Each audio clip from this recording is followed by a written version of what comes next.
I'm here with this young woman, Frances, or Fanny, as she appears to have been known to her friends and close relations, who lived a remarkable life in the late 18th century.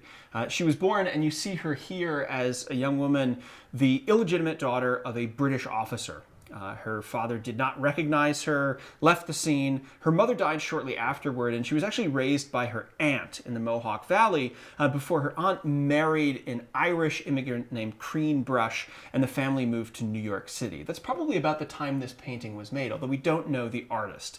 For a long time, this was attributed to John Singleton Copley, although it's almost certainly not a work of Copley's.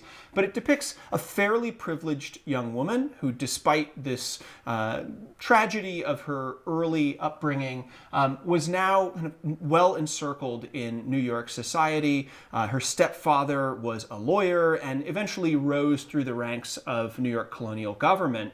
The family, however, moved from New York City, probably shortly after this was painted, into what was then claimed by New York, but contested by settlers who bore titles to land from New Hampshire. This is the New Hampshire grants, what later became Vermont.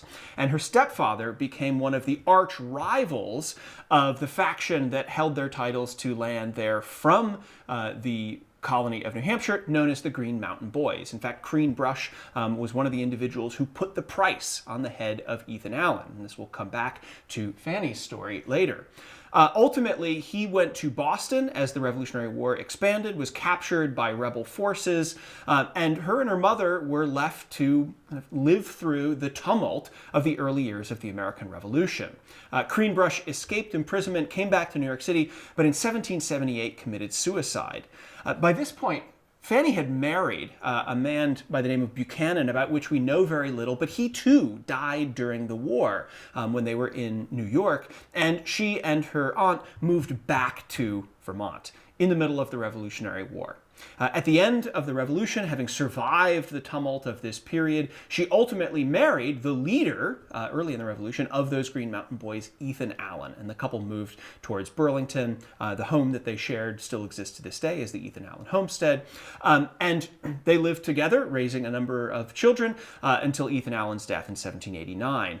Following his death, she moved back to southern Vermont, ultimately married a widower named Penniman, and lived out the rest of her life in Vermont, moving from being born a subject of the British Empire in New York to living through the tumult of the Revolutionary War, settling in the New Hampshire grants, what would eventually become the independent Republic of Vermont, and then finally ending her life as a citizen of the United States after Vermont became one of the first state to be admitted to the federal union after the Revolution in 1791.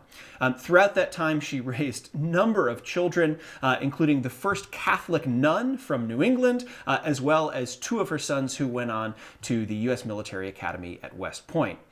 Fanny herself and one of her later daughters actually were incredibly interested in botany, and we get a glimpse perhaps of that in this early portrait of her with this basket of flowers. And the samples that she and her daughter collected constitute some of, if not the oldest samples of plants held in the Pringle Herbarium at the University of Vermont, giving us an incredible, tangible connection to the flora of early New England in the 18th and early 19th centuries.